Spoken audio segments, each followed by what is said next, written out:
Welcome to our historic Silent Stories tour. Today we walk not only among stones and markers, but among generations of faith, sacrifice, perseverance, and hope. Every name you'll encounter today once sat in the pews at First Lutheran Church, sang the hymns, built the congregation, and helped shape this community. Though they are silent now, their stories still speak. Long before First Lutheran was organized, even before 1855, the native Dakota and other tribal peoples buried their dead on a knob of ground along Buffalo Creek. When early pioneers began settling in this area, it was natural for them to follow a similar custom.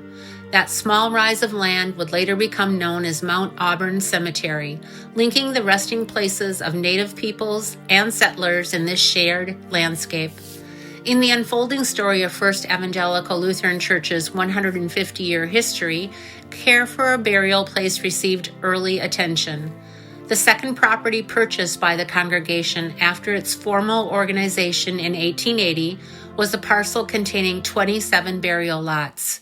Even in its infancy, the congregation understood the importance of laying its loved ones to rest in consecrated ground. The original purchase, adjacent to the Glencoe City Cemetery, has expanded over the years and now includes nearly 9 acres. Only about 1/3 of the land is currently used. The remaining acreage is rented for agriculture. It is estimated that approximately 3,100 burials have taken place here. In 1894, a separate treasury for the cemetery was established, ensuring careful stewardship of its care. At that time, family lots sold for $10 and individual graves for $2, modest sums, yet meaningful investments. In 1962, a cemetery association was formally organized. Its officers are elected from and by the congregation. All affairs are administered by these members, and the association remains financially independent. Your lot purchase assures perpetual care without additional costs, a lasting promise that those laid to rest here will be tended with dignity for generations to come. As we begin, I invite you to walk thoughtfully. Visit the graves of some of our past members, hear their stories, consider the impact their lives made in their families, in our church, in times of war and peace, in hardship and blessing. Please be respectful as you walk. Do not step directly on a grave. Leave nothing behind except your footprints. Now let us begin listening to the silent stories. Take a map. Guides are stationed throughout to help direct you along the way. My name is Evelyn Miller. I was born here in Glencoe on March 22nd, 1925, and I was baptized a month later at First Lutheran Church by Reverend Kolbe. I spent all 9 years of my life here in this town. I went to the public school, played with my classmates, and grew up among neighbors and friends who knew me well. People often said I was cheerful.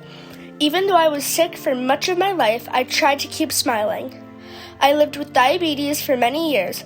Back then, that illness was very hard for children.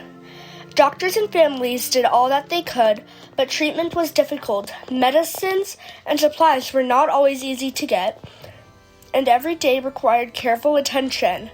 Sometimes I felt weak or tired, but I still loved being with my friends at school and at play. I was blessed with a loving family. My father and mother cared for me faithfully, and I shared my home with my sisters, Hannah, Rosella, and Emma, and my brother Clarence. They filled my life with love and companionship. On Monday morning, September 17th, 1934, at 11 o'clock, the Lord called me home. I was only 9 years old. The newspaper called me a cheery little girl, and I hope that is how people remembered me, not because my life was long, but because I tried to bring joy to others while I was here. My funeral was held first at our family home and then at First Lutheran Church, with Reverend Kolbe leading the service. Many people from the community came to comfort my family and say goodbye. Their kindness showed how deeply we were cared for by our church community. My life was short, but I was loved. And even now, I hope my story reminds others how precious every single life is, no matter how brief or long that life may be. Let me tell you about my friend John Preiss, a pioneer, a merchant, and a charter member of the First German Lutheran Church in Glencoe, Minnesota. John was born December 1st, 1825, in the region of Bavaria, Germany. At the young age of 19, John decided he wanted to explore the opportunities that awaited him in America.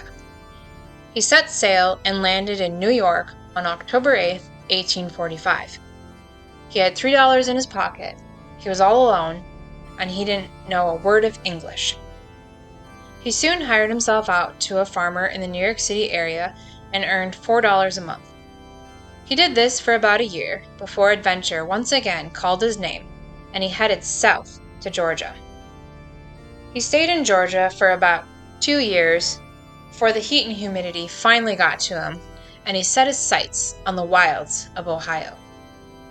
He stayed in Ohio for about 4 years until 1853, when once again he heard about opportunities in Minnesota territory and decided to head westward in search of a more permanent home. The man he was working for at that time said to him, "John, what are you thinking? Minnesota territory? That's full of Indians. You'll surely be killed. If you continue with these crazy thoughts, I'm withholding all of your wages." But John was a very determined young man. He and his brother set out for Minnesota territory.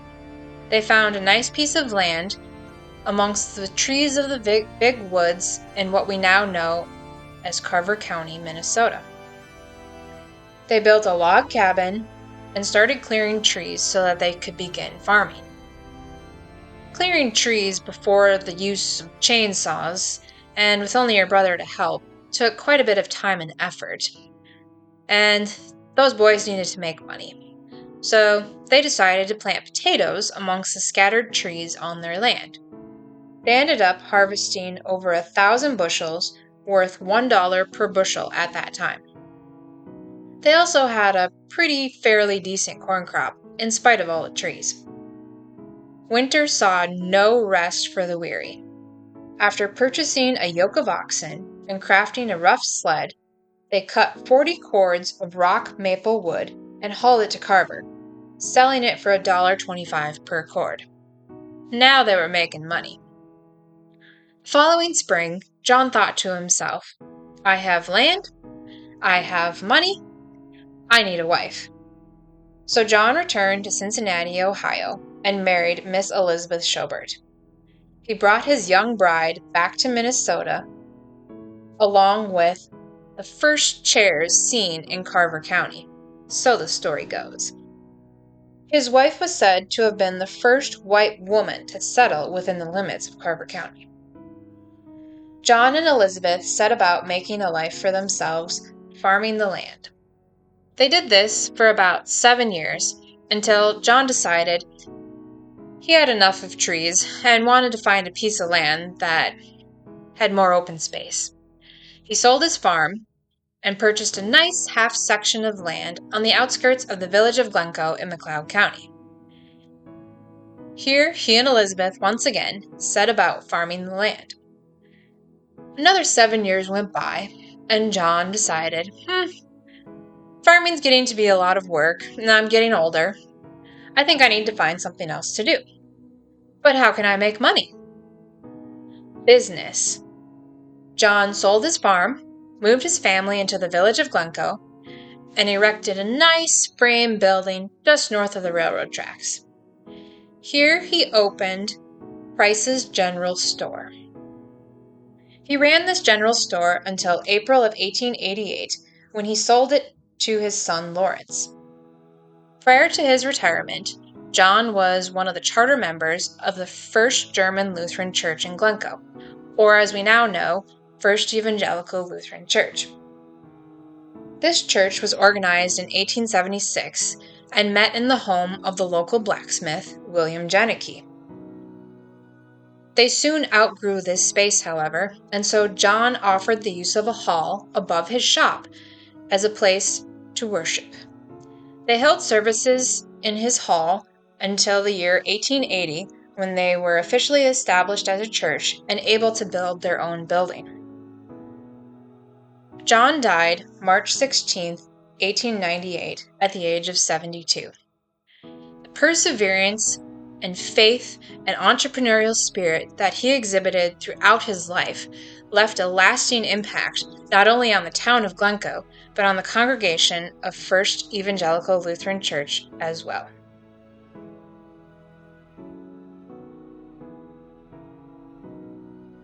Here rests Frieda Perschau, devoted teacher, faithful member, and generous supporter of First Lutheran Church.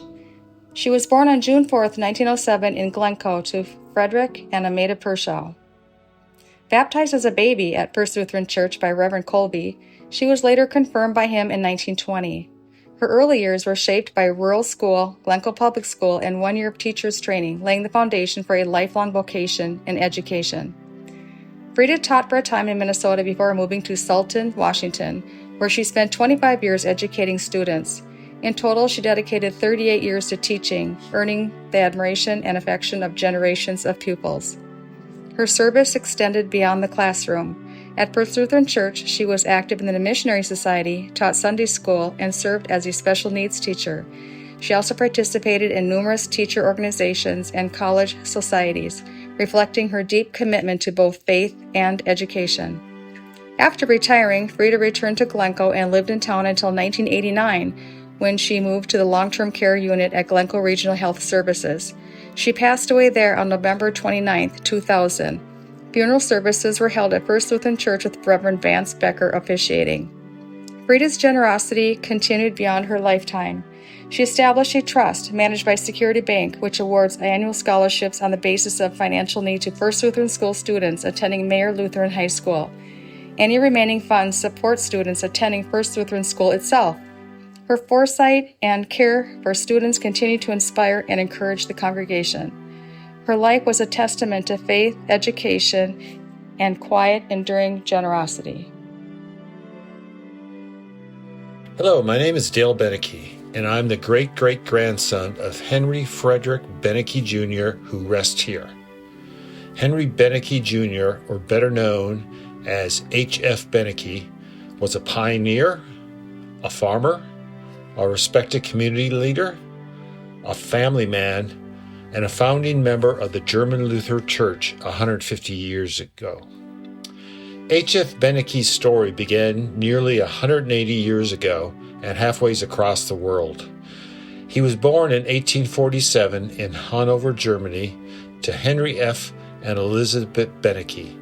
They were most likely farmers, and like many of the farmers of the area at this time who had to deal with scarce farmland, they were enticed by the opportunity of abundant farmland and political and religious freedom in the young United States of America.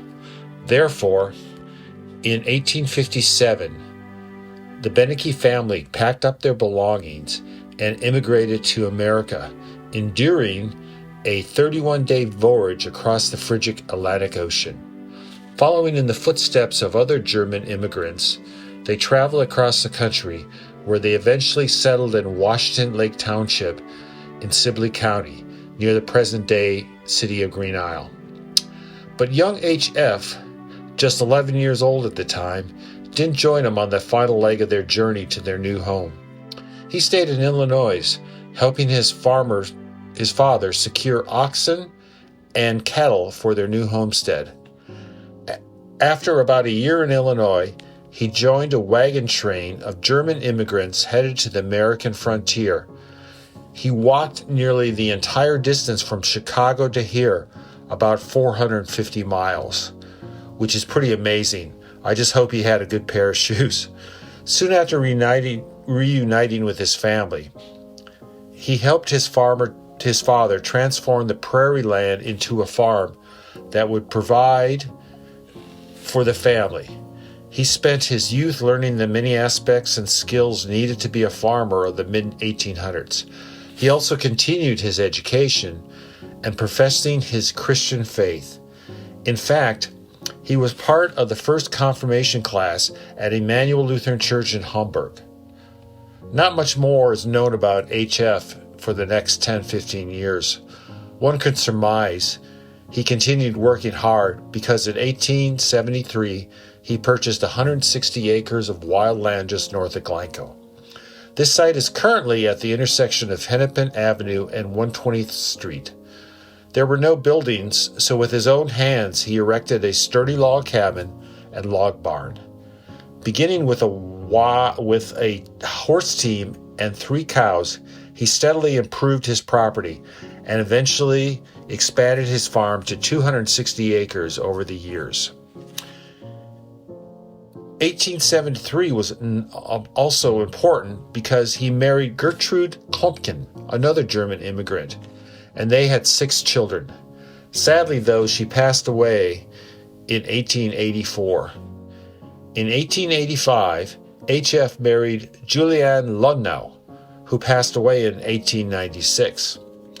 Despite the sorrow of losing 2 wives, H.F. enjoyed many grandchildren and great-grandchildren through the years. In fact, if you look throughout the cemetery, you'll find the names of his descendants all over, including my great-grandfather, my great-grandparents, and my parents. While H.F. was blessed with good fortune, as he built his new home in Glencoe, one thing missing was a Lutheran ministry that preached to the German-speaking residents of the area. So along with a few other families, about 150 years ago, he helped to charter the first German Evangelical Lutheran Church. Through the years, H.F. played an active role in the church, serving on the building committee, as a church trustee, and helping raise funds to build the church, both as a small frame structure in the 1880s and later as a fine red brick structure with a 123-foot steeple completed in 1905. Remarkably, H.F. is the only known charter member of the Lutheran Church whose descendants are still members of the congregation 150 years ago, which is a living testament to the enduring legacy of faith first planted in 1876. Besides his devotion to faith and family, H.F. was a man of public spirit, serving on the Glencoe Township Board of Supervisors and was a shareholder in the Glencoe Creamery. In 1916, after decades of hard work, H.F. divided his farm equally between his 2 youngest sons and retired from active life. He passed away on June 1st, 1929, at the age of 82, leaving behind a legacy of hard work, public service, family devotion, and total commitment to his faith and church. Thank you. Charles, known as Karl Adolf Feldman, the sole member of First Lutheran Church who gave his life in World War I, then known as the Great War. In the church's death register, written in Pastor Kolbe's neat, deliberate script, we learn that Karl was born on April 8, 1890, and confirmed on March 27, 1904. His parents were Frieda and Friedrich Feldman. Tragically, his father passed away only months before Karl was born. When Karl was just 2 years old, his mother married Fred Lemke. He enlisted in the Army on March 1, 1918, and departed overseas on May 7th. Holding the rank of Private First Class, he was killed in action on July 18, 1918. He now rests in En Marne American Cemetery in Picardy, France. Many young men from this congregation were called into service. They crossed the Atlantic. They endured the mud and terror of trench warfare in France and Belgium, faced relentless artillery, poison gas, and machine gun fire, and traveled through submarine-haunted waters. By what many believed was God's guarding hand, they made it home, all but one. So little of Karl's story remains, no lengthy obituary survives, only one fact stands firm. He never returned. The war that claimed his life was among the deadliest conflicts the world had yet witnessed. Between 1914 and 1918, over 70 million military personnel were mobilized, and roughly 16 to 20 million soldiers and civilians died. The United States entered the conflict in April 1917, and in just over a year of combat, more than 116,000 Americans lost their lives, while another 200,000 were wounded. Karl did not live to see the guns fall silent. The fighting ceased on November 11th, 1918, when the armistice took effect at the 11th hour of the 11th day of the 11th month. Although the official state of war lasted until the Treaty of Versailles was signed in June 1919, the battlefield grew quiet that November morning. And so we remember him through the day his hometown heard that the war was finished. In the early morning hours of November 11th, 1918, word of the Kaiser's collapse reached Glencoe. Just before 3 a.m., a freight train thundered through town, its whistle slicing the darkness and rousing residents with the first hint that something extraordinary had occurred. The war was over. By 5 a.m., church bells and tractory whistles joined the chorus. Their echoes moved through the streets, carrying relief and celebration with them. As daylight spread, the fall of the Kaiser was marked with noise, cheers, and heartfelt gratitude. Later that afternoon, shortly after 3, groups from Hutchinson and Silver Lake arrived to join a victory parade. The Red Cross women marched. Hundreds of townspeople and school children followed. A nearby McLeod County community band, the Home Guard Company, and citizens all marched. Hutchinson contributed its fire motor truck. The guards fired 3 volleys in a final requiem for the madman of Berlin. One spectacle drew special attention. A life-size dummy of the Kaiser, the Beast of Berlin, was suspended from gallows fixed to a motor truck and paraded through town. By evening, the effigy hung across Greeley Street. It did not remain there long. Skyrockets and Roman candles soon ignited it. Even then, the festivities pressed on. That evening, a war film flickered across a screen fastened to the south wall of the Jeanette hardware store. Photographs of local boys serving in the Army and Navy appeared. A.W. Kruger served as master of ceremonies, standing atop a motor truck fitted with a piano. The crowd lifted its voice in song. Performers shared music and recitations. Speeches praised the triumph of democracy over autocracy. Fireworks closed the official program, though many young people lingered, singing patriotic songs well into the night. Joy swept through the town. Relief was clear. For most families, that day held the promise of reunion. Sons would come home. Brothers would once again walk the streets of Glencoe. For one family and for this congregation, the celebration carried a quiet sorrow. Karl Adolf Feldman did not walk in the parade. His name was absent from those welcomed home. We do not know how his final hours passed. We know this: he served and he died. And amid the victory in a war that spanned continents and claimed millions, his sacrifice remained solemn and unspoken. Today we honor him as we stand beside his cenotaph, remembered by the church community he left behind.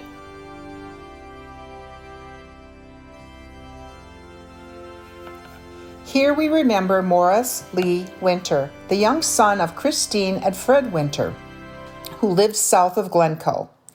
Maurice passed away on Wednesday, December 18, 1929, at the age of 7 years, 10 months, and 25 days. For nearly 3 months, he had battled Bright's disease, a disease of the kidneys. He was born on January 23, 1922, in his parents' home. His life began there. It ended far too soon. In 1929, medical care was limited, especially in rural communities. Treatments we rely on today did not yet exist. There were no antibiotics to fight infection, no dialysis to support failing kidneys, and no transplant options to offer hope for recovery. Doctors could provide comfort, but often little more. Families waited, prayed, and watched. Many illnesses that are treatable now were devastating then. Maurice was survived by his parents and a sister Muriel, who shared in his short childhood. Those who knew him remembered a lively, cheerful boy whose bright spirit touched the neighborhood. It feels especially unfair that a child so full of energy and promise was called home so soon. Funeral services were held on Saturday afternoon. Reverend E. Kolbe first offered prayers at the family home, and later services were conducted at First Lutheran Church. The large gathering that followed spoke quietly but clearly of the love and esteem this happy little boy inspired among neighbors and friends. He was laid to rest in the grave at which I now stand. Though his years were few, he was deeply loved, and in this quiet place his memory remains. Here rests Henry F. Dehning, Jr., farmer, pioneer son, and charter member of First Lutheran Church, whose life reflected the industriousness of Glencoe's early settlers. Henry was born August 17, 1859, in Hanover, Germany, one of 5 children of Henry Sr. and Anna. His 2 sisters were the first of the family to come to America, arriving in Illinois in 1870. In 1875, young Henry followed. The next year, his father and the remaining family members joined them, and together they journeyed to Minnesota, settling in Glencoe Township. There, Father Dehning purchased 160 acres of wild land. On that untamed prairie, he built a modest 15-foot by 20-foot log house and straw shed to serve as a barn. With an ox team, a second-hand wagon with wooden axles, and a simple wooden drag for a harrow, he began the slow and difficult work of cultivation. Through perseverance and hard labor, the raw land was transformed into a productive farm. Henry Jr. worked side by side with his father until 1897. He then established himself on 180 acres, land that included solid buildings erected by his father's careful planning. In time, Henry Jr. became known as one of the township's progressive and successful farmers, committed to improving his land and farming practices. He married Sophia Stockman, a native of Germany who came with her parents to Glencoe Township in 1892. Together they raised 6 children. Henry believed strongly in family cooperation and in teaching his children the value of education earned through their own effort. The Dehning family were devoted members of the Lutheran Church. Remarkably, Henry Jr. became a charter member of the congregation at just 17 years of age and helped in its early building efforts. His faith was woven into both his family life and his daily labor. Henry F. Dehning Jr. passed away on November 29, 1924. His life stands as a testament to immigrant determination, family unity, faithful church membership, and the steady transformation of prairie soil into a lasting homestead. Alfred and Arthur Graupmann, born October 18, 1896, passed away October 12th and 13, 1918. This marker preserves the memory of a tragedy that once shook the countryside southeast of Glencoe. Arthur and Alfred Graupmann, twin sons of Mr. and Mrs. Fred Graupmann, died during the Spanish influenza epidemic of 1918. They were only weeks away from their 22nd birthdays. That deadly strain of influenza swept the globe in relentless waves. It became a pandemic that claimed an estimated 50 million lives worldwide and approximately 12,000 in Minnesota alone. Its force was especially devastating across Minnesota in October of 1918. The illness tore through cities, towns, and farms without mercy. The influenza, spreading rapidly across the nation and ravaging military camps, did not pass over rural households. It reached the Graupmann farm and moved through the entire family. For a short while, Arthur and Alfred appeared to be improving. Hope flickered. Then the relapse came. After another week of suffering, Arthur died at 9:15 p.m. on October 12, 1918. Alfred followed 12 hours later at 9:15 a.m. on October 13th. Brothers in life, brothers in death. They would have celebrated their 22nd birthday on October 18th. They left behind grieving parents, two younger brothers, Werner and Volrath, who were themselves recovering, and two sisters, Anna and Frances, still ill with influenza. Fear and sorrow filled the farmhouse one wave after another. Funeral services took place at the family home on Wednesday afternoon, October 16th, with Reverend E. Kolbe officiating. The house that had welcomed their births now witnessed their farewell. Arthur and Alfred were born on that very farm where they lived and worked. They were regarded as steady, dependable young men. Each took pride in farm labor and stood faithfully beside their father, helping maintain the homestead with care and determination. They were not only brothers, but close companions, seldom apart, sharing both work and easy laughter. Neighbors held them in high esteem. Friends counted them dear. Their sudden deaths cast a heavy shadow over the entire community, and the grief borne by their family was shared by many.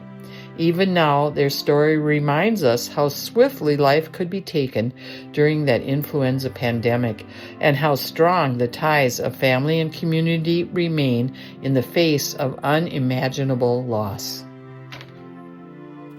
My great-grandfather was Karl Kunkel. He was born December 27, 1850 in Germany. In 1881, he came to the United States, and a year later, he married Auguste Louise. Together, they settled on a farm just north of Glencoe in Rich Valley. There, they raised 10 children, including my grandfather Henry. In 1908, Karl moved into town. After sickness forced him to leave the farm, he had been a tireless and industrious man. He was well regarded by his neighbors and respected by all who knew him. For 5 years, he suffered from liver ailments before passing away on April 10, 1909 at his home. Karl was a faithful member of First Lutheran Church, where his funeral was held and officiated by Reverend Kolbe. His remains are laid to rest here beside me today. I think Karl would be deeply pleased to know that the farming tradition he had began did not end with him. Karl's son Henry became a farmer. Henry's son Harold, my dad, also worked the land and milked cows. I am still farming today, 4 generations. The land continues. Karl's life centered on farming. From his earliest days, Glencoe has been closely tied to agriculture. The soils shaped the town routine, supported his business, and carried his hopes forward. When crops flourished, the town prospered. When harvest failed, hardships came quickly. Grasshopper outbreaks were not unfamiliar to Minnesota, yet early invasions had lasted only a season or two. This episode was different. Swarms moved in from Dakota and Iowa, laying their eggs deep in the ground. Farmers worked tirelessly to destroy the eggs before they could hatch. Still, 1874 proved even worse than 1873. As a fresh locust emerged from the soil, new swarms arrived from the west, spreading farther each year and devouring some fields entirely while leaving others strangely untouched. By 1877, worry and exhaustion weighed heavily on farming families. On April 15th, Governor John S. Pillsbury called for a statewide day of fasting, humiliation, and prayer. April 26th was set apart to seek relief from what many called the grasshopper scourge. It was a heartfelt appeal. The very next day, a powerful storm swept across the state. Snow and sleet fell, and temperatures dropped below zero. The sudden freeze destroyed countless locust eggs hidden in the soil. By late summer, the swarms had vanished. At last, there was a harvest. Many believed they had witnessed a miracle for Glencoe and the surrounding countryside. The end of the plague meant more than crops in the field. It restored stability, renewed confidence, and brought hope back to a community rooted in the land. And for their families like ours who continued to farm generation after generation, that hope endured. Here rests Reverend Ernest Hermann Wilhelm Otto Kolbe, shepherd, teacher, builder, and steady presence in a growing town. He was born December 31st, 1873, in Green Isle Township, Sibley County. His father was a Lutheran pastor, and ministry shaped Ernest's life from the very beginning. When his father answered a call to Howard Lake, the family went with him. It was there in 1886 that young Reverend Kolbe was confirmed in the Lutheran faith. He knew early on that he wanted to be a pastor. In the fall of 1887, he enrolled at Concordia College in Milwaukee. He graduated in 1894, then went on to Concordia Seminary in St. Louis, finishing in 1897. His first call took him to St. Cloud and the surrounding region, where he was ordained and served as a missionary for 2.5 years. On January 31st, 1899, he married Rose Beck of Minneapolis. They built a home together, shaped by faith, duty, and love. In August of 1900, a call came from the congregation here in Glencoe. He accepted. That single decision bound him to this town for the next 35 years. The early years were hard. In 1901, an economic depression hit the congregation hard. To keep the Christian day school open, Pastor Kolbe took on the teaching himself. On top of all his pastoral work, he taught the children, he tended the congregation, he did both, without complaint for 5 years. By 1906, enrollment had reached 110 pupils, and the congregation was finally able to hire its first full-time teacher, Mr. F.W. Friedrich. He never said once that it was too much. When he arrived in Glencoe, the congregation was small. When he left it, it was something to be reckoned with. During his years here, a new church was built, a parsonage, a parochial school with a home for its teacher. But the buildings were never really the point. The point was the people and the faith that held them together. For many years, confirmation was taught entirely in Deutsch, that is, German. That was the language of the congregation's roots. But Pastor Kolbe watched the world changing around him, and he changed with it. In the 1920s, he introduced English confirmation classes, making sure young people could claim their faith in the language they actually lived in. He knew when to hold firm and when to move forward. He was a strong man, energetic, hardworking. But 35 years of carrying a congregation takes something out of you. In January of 1935, he fell seriously ill. He did not recover. On Sunday, June 30th, 1935, at 12:15 in the afternoon, he passed away at Union Hospital in New Ulm. He was 61 years old. The town felt it. People came from everywhere. Neighbors, friends, pastors from across the state who had known him and worked alongside him. His body lay in state right here in this church, and a long, quiet line of people came to say goodbye. On the day of his funeral, the stores in Glencoe closed. The whole town stopped. He was laid to rest here beside many of the people whose lives he had touched, people he had baptized, confirmed, married, and buried before him.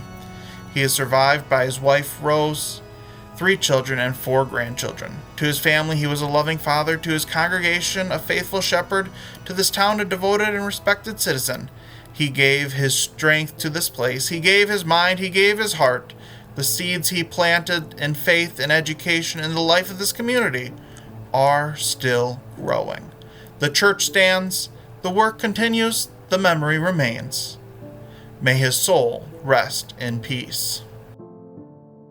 My husband, Professor F.W. Friedrich, devoted his life to the church, to Christian education, and to the children of this community. To so many in and around Glencoe, he was Professor Friedrich, but to me, he was a faithful husband, loving father, and humble servant of God. Fred was born on July 18, 1877, in Waconia, the son of the Reverend and Mrs. William Friedrich.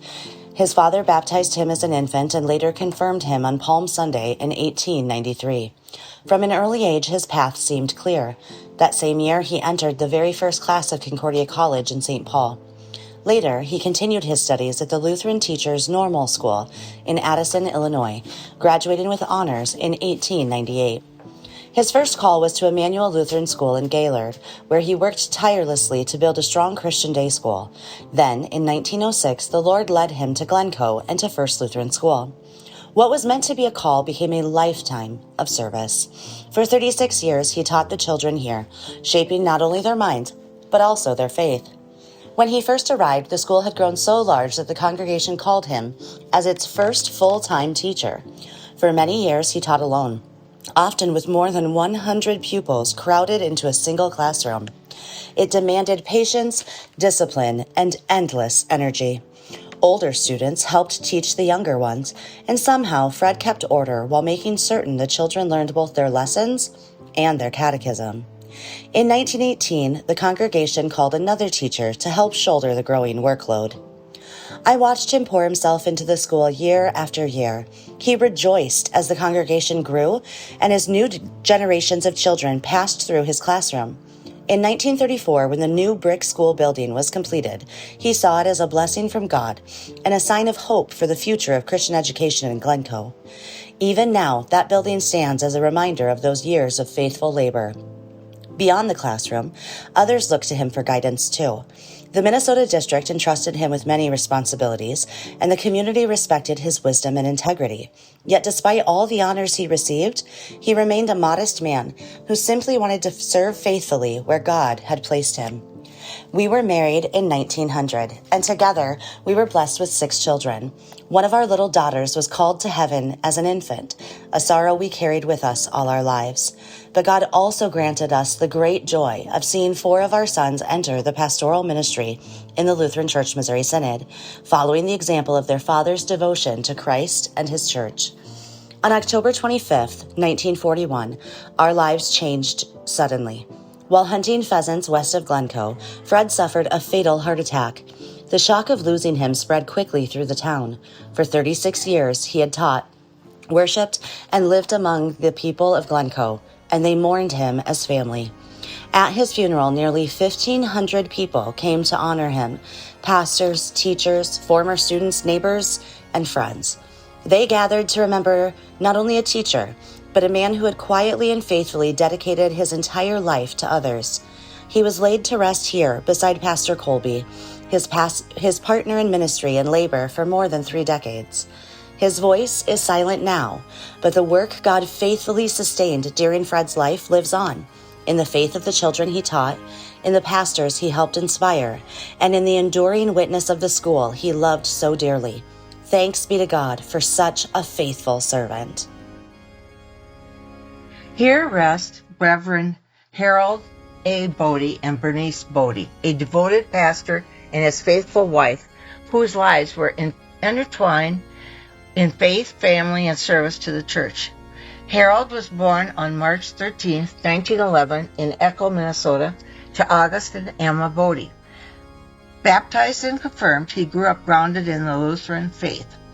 After attending Concordia High School and college in St. Paul, he graduated in 1932 and completed theological studies at Concordia Seminary in St. Louis in 1936.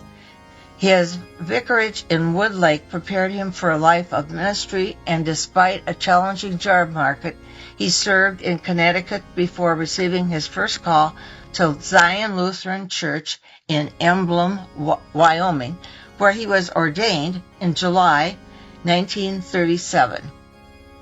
Bernice A. Tim was born on November 20th, 1919, in Echo, Minnesota. Baptized and confirmed in her youth, she graduated from Wood Lake High School in 1936 as valedictorian. A woman of intelligence, warmth, and faith, she would become a steadfast partner to her husband in ministry and life. Harold and Bernice were married in 1938. Their union was blessed with 5 children, and together they followed a call of ministry wherever it led. Wyoming, Nebraska, and Minnesota towns of Minnesota Lake, Glencoe, Good Thunder, and Lester Prairie.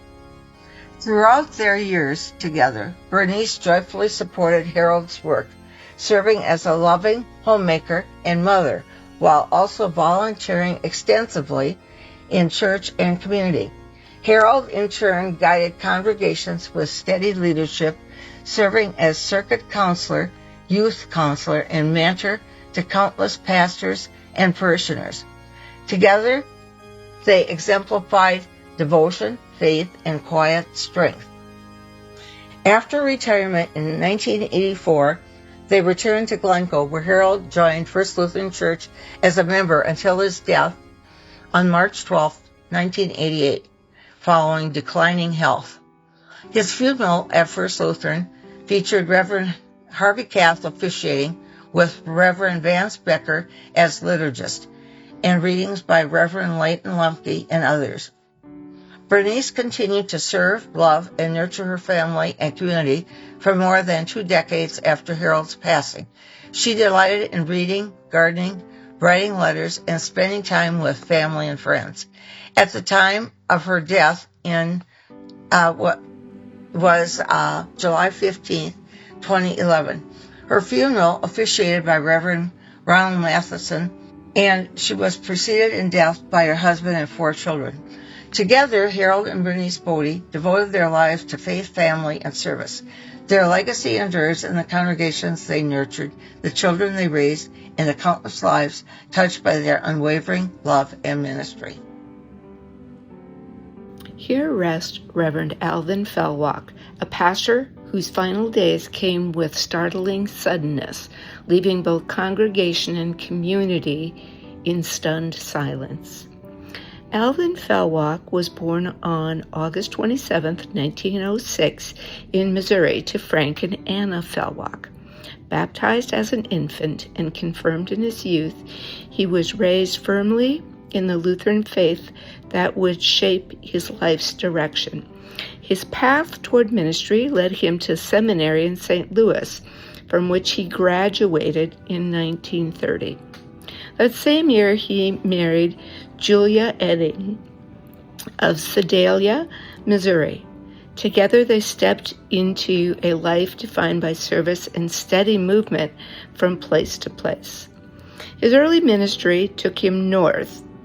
From 1930 to 1939, Pastor Fellwock labored in the mission fields of Saskatchewan, Winnipeg, and Manitoba.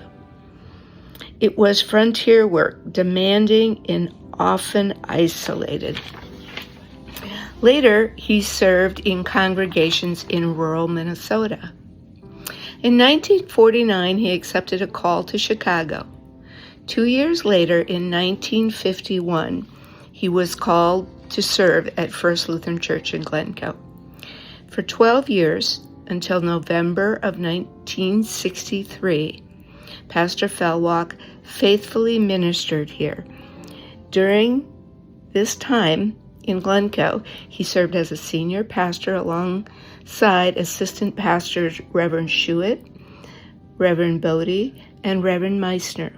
He worked quietly but steadily, supporting the ministry, visiting members, preaching, teaching, and tending to the daily needs of the congregation.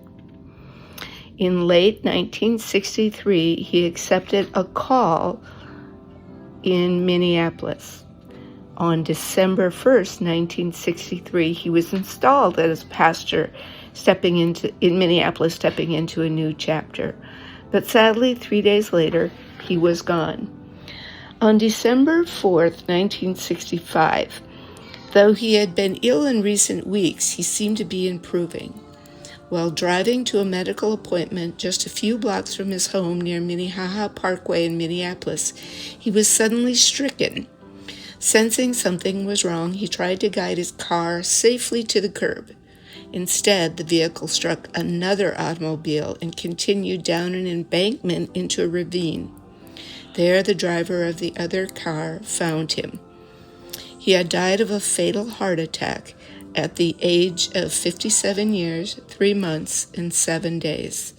The loss was very unexpected.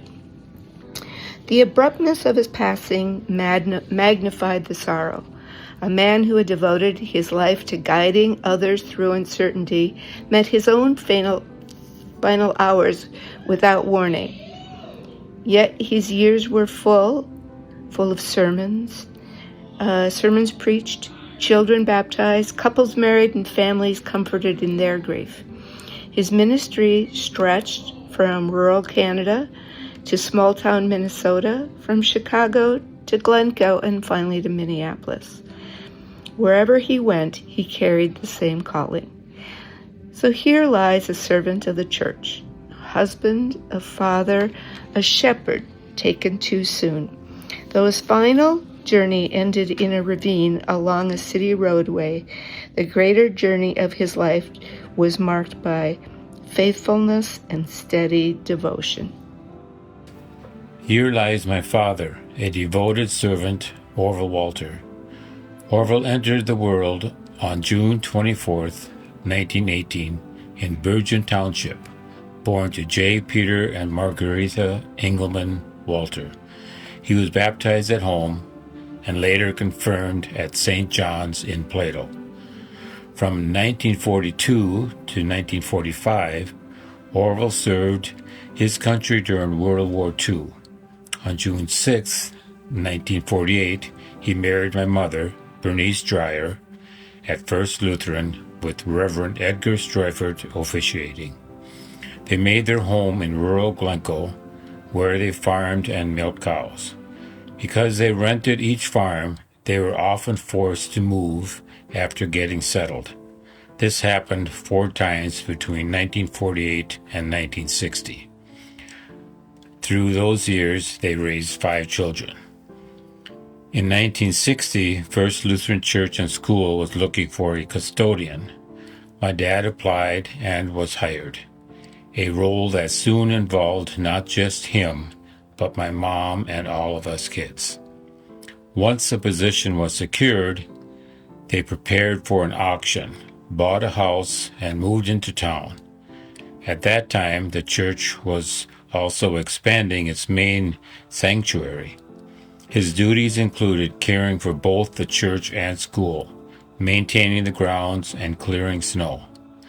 Summers meant a major task, scrubbing and waxing every school floor.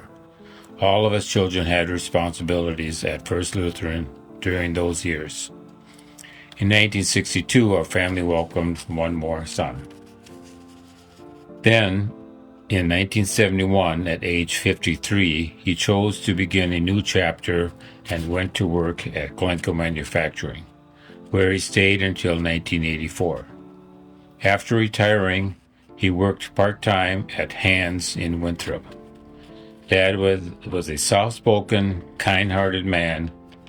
He enjoyed dancing and spending time playing cards. And my mom, Bernice, had died in 2023 at the age of 101, and now rests beside my dad. Here we remember Mrs. Gertrude Dorothy Swanson Schmidt, the young wife of Henry Schmidt Jr. She passed away at the family home on the Hutchinson Road, 4 miles northwest of Glencoe, on Wednesday afternoon, August 4th, 1931. She was only 18 years, a month, and 11 days old. She left behind her husband and their 10-pound infant son. A new life had just begun, another ended. In the early 1930s, childbirth still carried serious risk. Modern antibiotics were not yet available, blood transfusions were limited, and emergency obstetric care in rural areas was often far away. Complications that might be managed today could quickly become life-threatening. For many young mothers, bringing a child into the world required courage and sometimes came at great cost. Funeral services were held in the family home led by Reverend E. Kolbe of First Lutheran Church.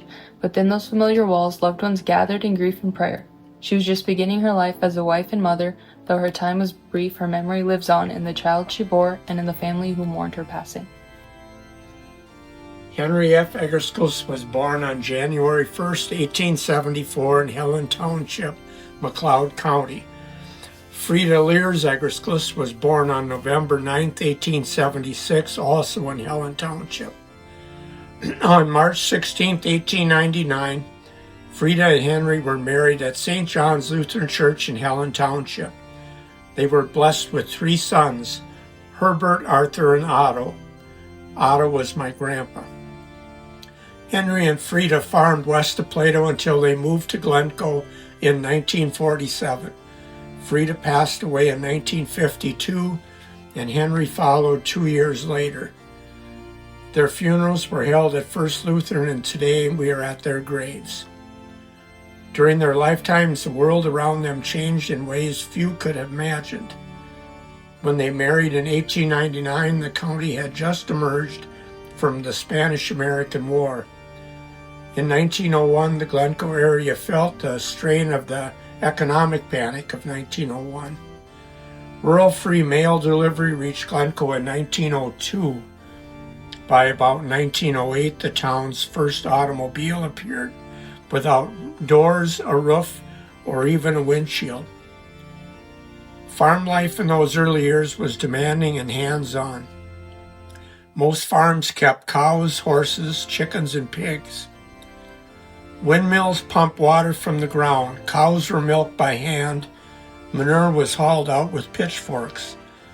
Large gardens supplied vegetables, and many families tended fruit trees as well.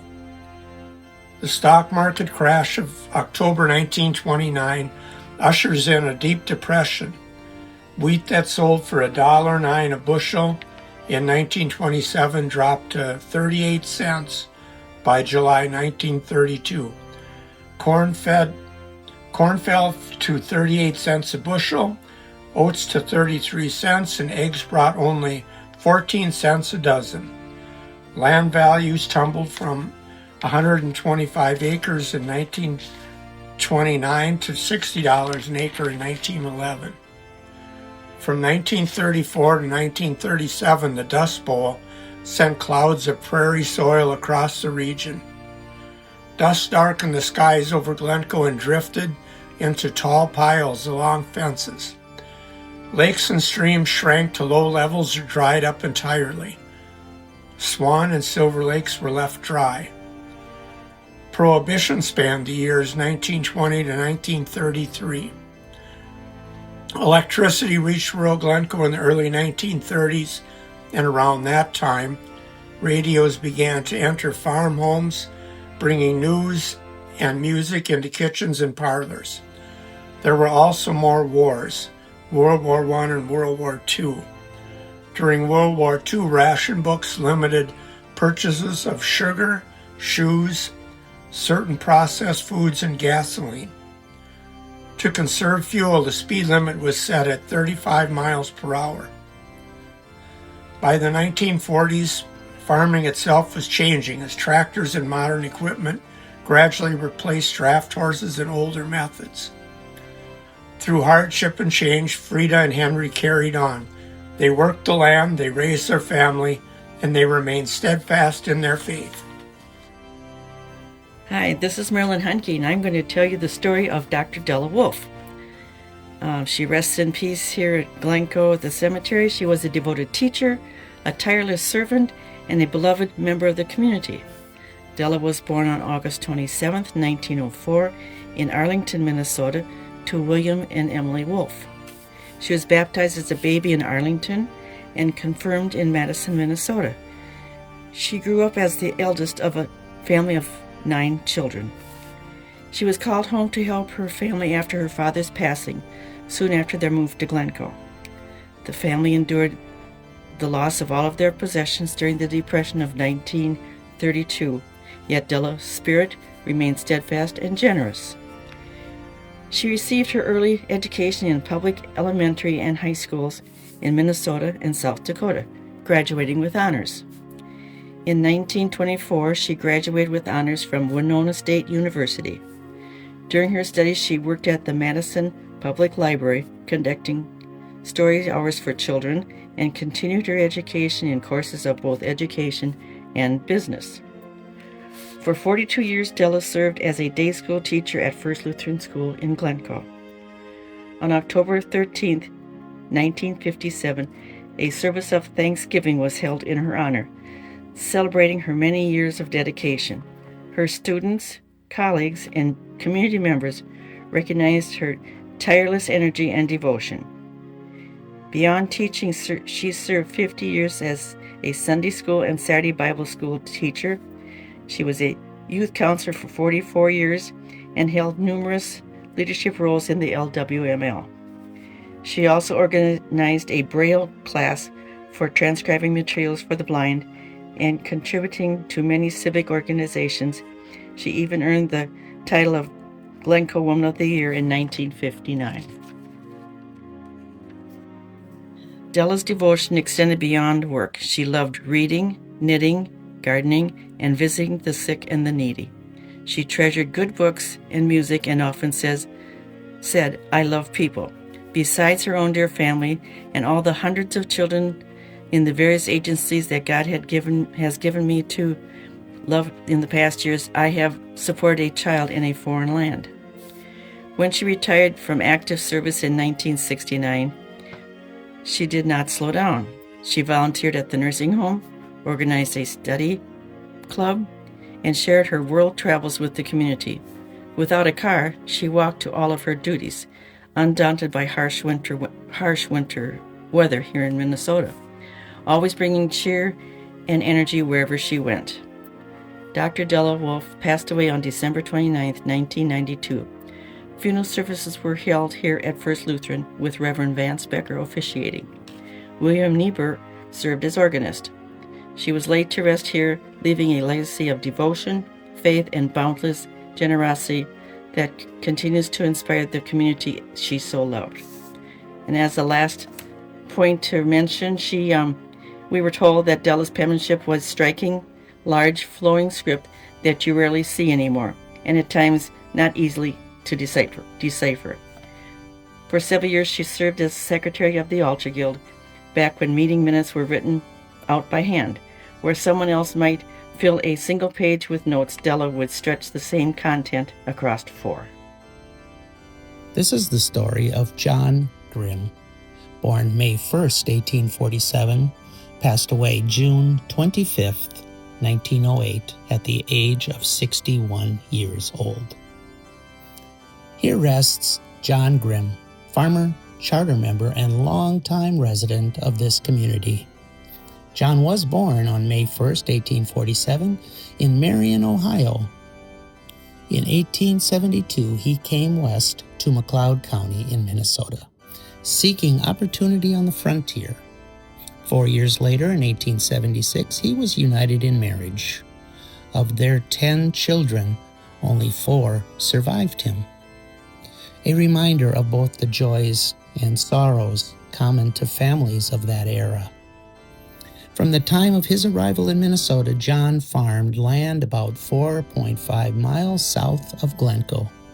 Through diligence and steady labor, he built his livelihood from soil. After more than 30 years of farming, he retired in April 1903 at the age of 56 years old, and he moved into the northeastern part of Glencoe. Even in his retirement, he remained industrious, finding various ways to keep busy until his declining health overtook him. John was also a charter member of First Evangelical Lutheran Church. From its earliest gatherings, he was part of a small but faithful group that laid the foundation for what would become a lasting church in this community.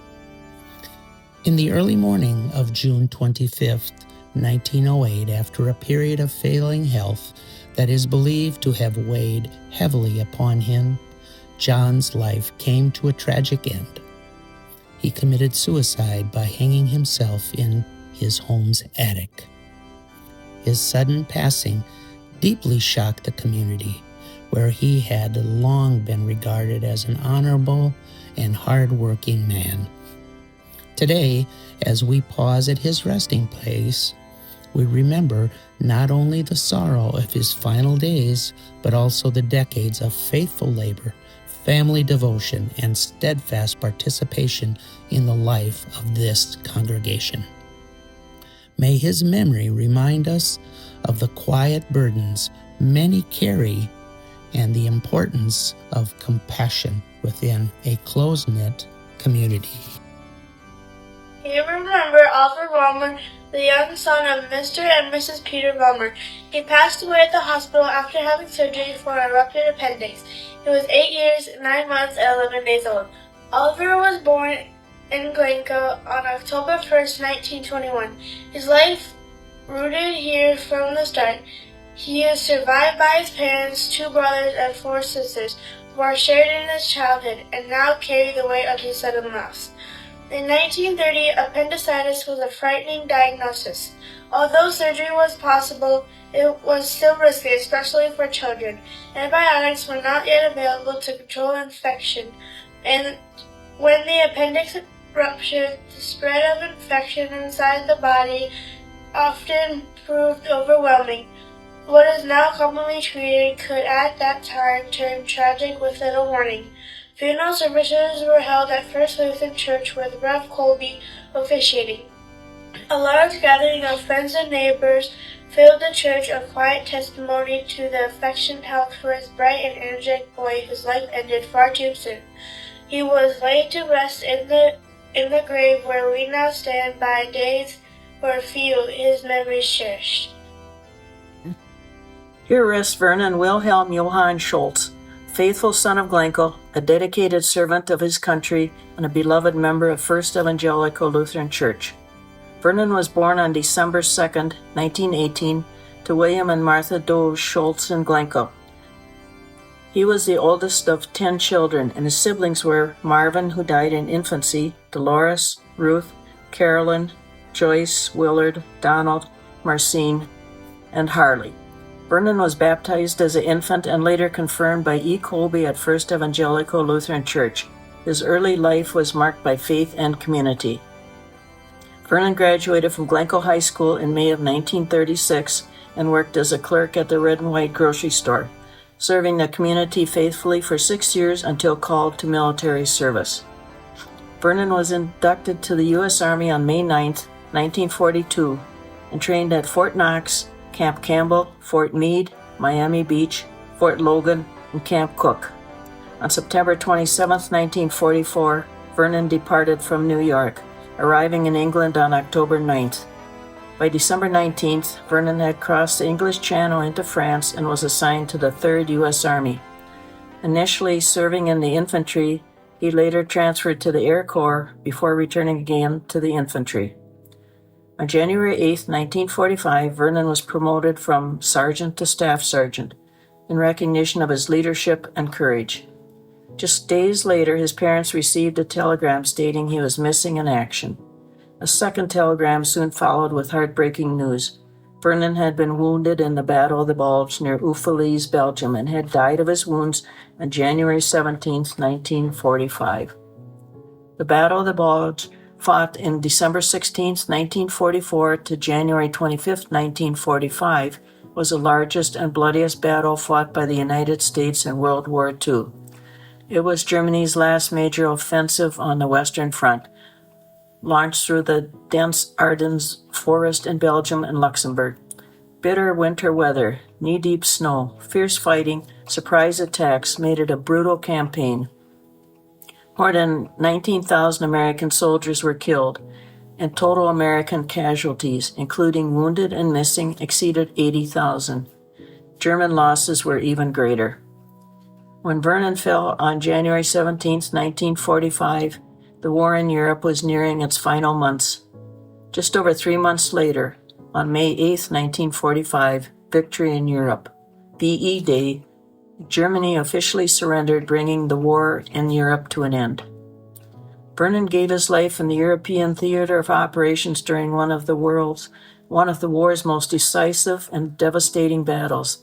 Though he did not live to see the victory for which he fought, his sacrifice helped secure it.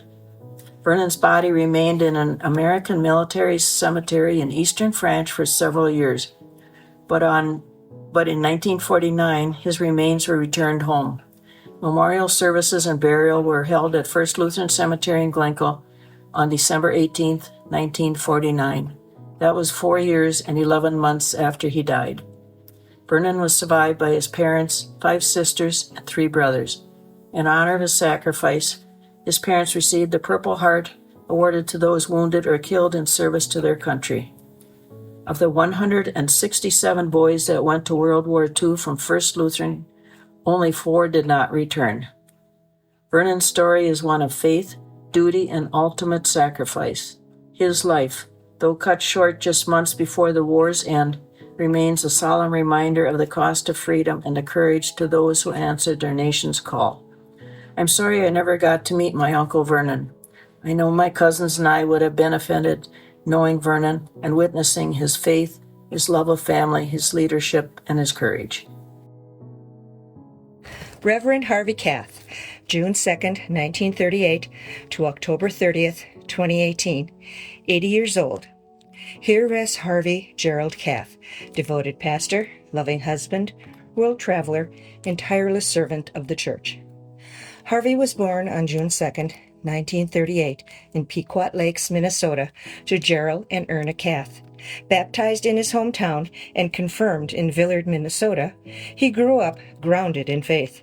Harvey received his early education in Trotsky and Villard, later attending a Concordia Academy for high school.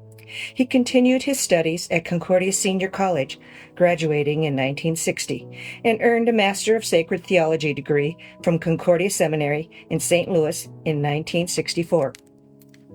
On July 28, 1962, Harvey married Nerita May Wilner in Medford, Wisconsin. Together, they shared over 56 years of marriage, raising 3 children and traveling extensively. Their homes included postings in Papua New Guinea, Wisconsin, Glencoe, Park Rapids, and later Plymouth, Minnesota. Harvey's ministry spanned decades and continents. His first call brought him to the mission field in Papua New Guinea from 1965 to 1969. He then served congregations in Hamburg, Wisconsin. In 1976, he accepted a call to First Lutheran Church, where he faithfully served for 26 years. During his tenure, he oversaw First Lutheran's major building project, leaving a lasting impact on the church and community. Even after retirement, Harvey returned to Papua New Guinea to continue his mission work, producing educational materials, serving on boards, and traveling to the region 10 times. At home, he was active in the Glencoe Rotary Club, and his adventurous spirit was reflected in his love for gardening, stamp collecting, reading, and exploring history and cultures around the world. He delighted in sports, cheering passionately for the Minnesota Vikings and the GSL Panthers, and cherished time spent with family and grandchildren. Reverend Kath passed away on October 30th, 2018, at a hospice house in Brooklyn Park at the age of 80 years, 4 months, and 28 days. He is survived by his beloved wife, Nerita, and their children and grandchildren. They held his funeral in Glencoe at First Lutheran, with the pastor Daniel Welch presiding over the funeral.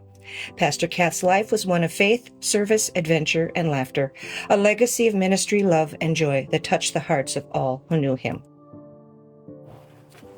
Hi, I'm Joyce Sherrill, and I want to tell you about Leona Stockman and Ann Stockman, its mother and daughter.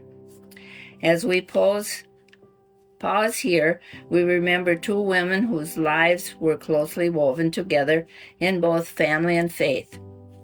Leona A. Stockman and her daughter Ann. Their story spans nearly a century, rooted in devotion to their church, their community, and one another. Leona Westdorf, born on February 2nd, 1906, lived through remarkable seasons of change. She married Edward Stockman and built a life centered on family and faith. Leona passed away in 1998 at the Glencoe Area Health Center, just days shy of her 92nd birthday. She was remembered by her daughter Anne of Glencoe and her son Roger of Sauk Rapids. Her funeral service was held at First Lutheran Church, officiated by Pastor Harvey Kath, and she was laid to rest here. A quiet life, a steady faith. Her daughter, Ann Stockman, was born on September 20th, 1928. She was baptized the very day she was born, a powerful beginning of a lifelong commitment to Christ. Anne was confirmed in Broughton in 1942, confirming the promises first spoken over her as an infant, and dedicated much of her professional life to public service. She worked in the office of the McLeod County Recorder and went on to serve as county recorder from 1968 until her retirement in 1985. It was steady work done faithfully. Beyond her career, Anne gave generously of her time, serving on the Glencoe Light and Power Commission, the Glencoe Planning and Industrial Commission, and the Glencoe Concert Association, along with other state organizations. She also embraced life's simple joys, an avid golfer, and earned numerous club championships. She competed with skill. She played with heart. Anne passed away on February 4th, 2004 at the Glencoe Long-Term Care Unit. Her funeral was held at First Lutheran Church with Pastor Matheson officiating. Together, Leona and Anne left a lasting mark on First Lutheran Church through a memorial gift designated for capital improvements. They continue to support the ministry they cherish so deeply. Their generosity reflects the faith that guided their lives. As we stand here, we give thanks for Leona and Ann Stockman for their service, their steadfast faith, and the quiet but enduring legacy they entrusted to this congregation. At Ann's funeral, Mary Hubert, serving as organist, the congregation sang, "Rock of Ages, just as I am, and Jesus lives, the victory's won," hymns of assurance and hope. As a kid, I remember Anne and her mother living on Armstrong across from my friend's home. Kenny remembers Anne when we had a big snowstorm. Gary Munson, her neighbor, asked Kenny if he could blow out his driveway. After doing that, he blew out Anne's driveway. Also, when we were planning the 2000 addition to First Lutheran Church, Kenny went to her home and asked her to be on a committee. She said, "When you come here, how can I turn you down?" So she was on the committee. Hi, I'm Ken Sherrill, and I'm going to talk about the Gary Bartles family and about Gary Bartles, who was killed in Vietnam. I knew his dad and mom really well because his mom lived about a mile from our farm to the south, and his dad lived about 2 miles on a farm to the north, so we were in between, so we knew all these families and knew Gary and his sisters we still know very well. So I'm going to read what I have here. And Gary Bartles was born in August of 1951, and he passed away in December of 1970. He was only 19 years old. He was a warrant officer,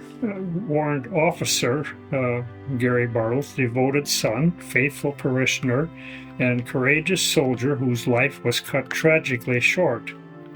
Gary was born on August 7th, 1951 in a Glencoe hospital, the son of Leslie and Gladys Bartles of rural Arlington, baptized as an infant by Reverend Alfred Streufert, and attended Christian Day School and was confirmed at First Lutheran by Reverend Reuben Meissner. From his early days, faith and community shaped his life. A student and leader, Gary graduated from Glencoe High School in 1969. He entered military service soon after, beginning basic training in Fort Polk, Louisiana. He completed his preliminary helicopter training at Fort Walters in Texas and in July of 1970 earned his wings at the U.S. Army Helicopter School at Fort Rucker, Alabama. In August, he departed overseas duty to Vietnam.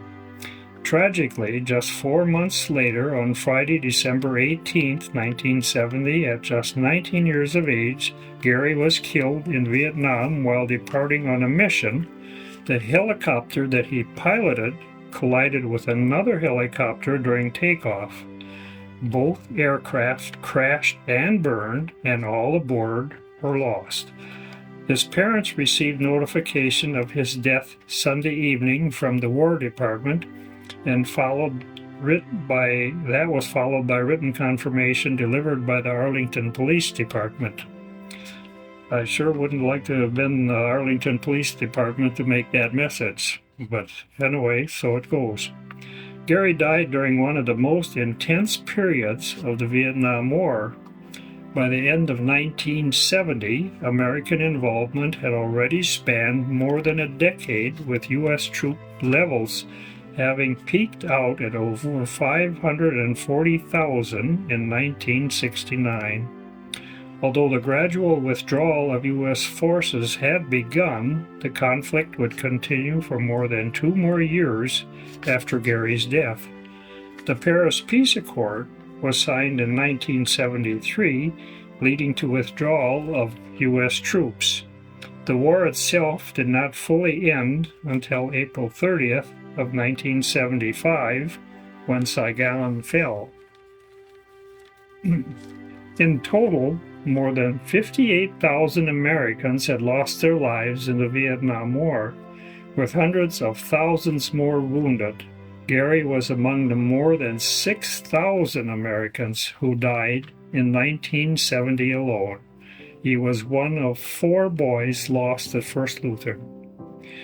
In a reminder of his presence, Gary had recorded a tape just 4 days before his death on December 14th, a recording his family would forever cherish, preserving the voice of a son, a brother, and a friend.